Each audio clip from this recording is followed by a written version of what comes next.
I'm Todd Myers, Vice President for Research at the Washington Policy Center, and for a decade I served on the Puget Sound Salmon Recovery Council, working to prioritize habitat restoration efforts designed to help increase salmon populations.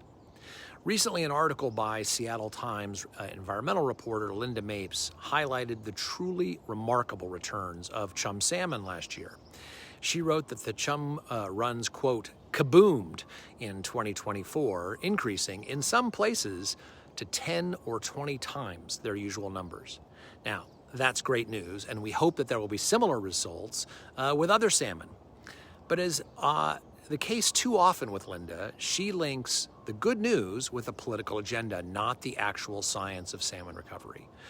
Now, her article is a good example of the silver bullet thinking that makes it really hard to take the habitat restoration actions that will be most effective at increasing salmon populations.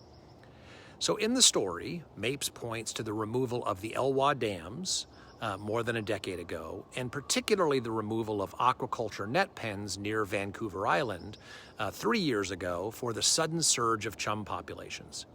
She quotes one activist saying that 3 years ago the net pens are removed and now chum salmon populations have exploded, claiming aquaculture had previously caused an increase in sea lice that are bad for baby chum salmon as they head out to the ocean. Now, the data, however, don't support this claim.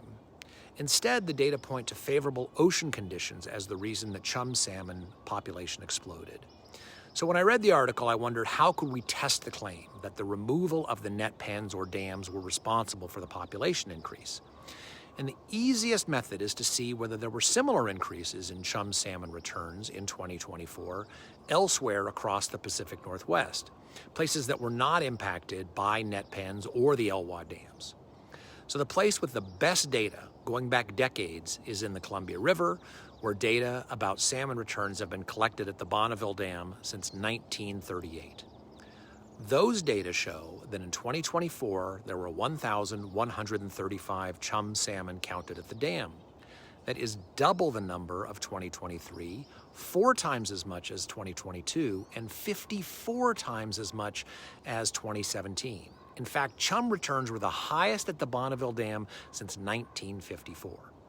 Now, those big increases aren't because we tore down dams in the Elwha or because there were fewer net pens hundreds of miles away. If the claim that net pens and sea lice harm juvenile salmon, Columbia chum aren't impacted at all.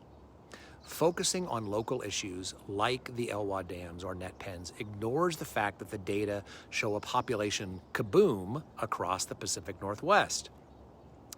In 2023, I wrote that we need to stop looking for silver bullets to bring back salmon, believing that removing net pens or destroying dams instantly leads to big population increases is exactly the kind of thinking that distracts us from the mundane and consistent work that needs to be done. And it took us decades to get salmon populations to where they are now, and it will take us decades for them to recover. Politicians need to listen less to activists who have an axe to grind and more to the people on the ground who, working across the state to recover salmon. That's where the real solutions will come from.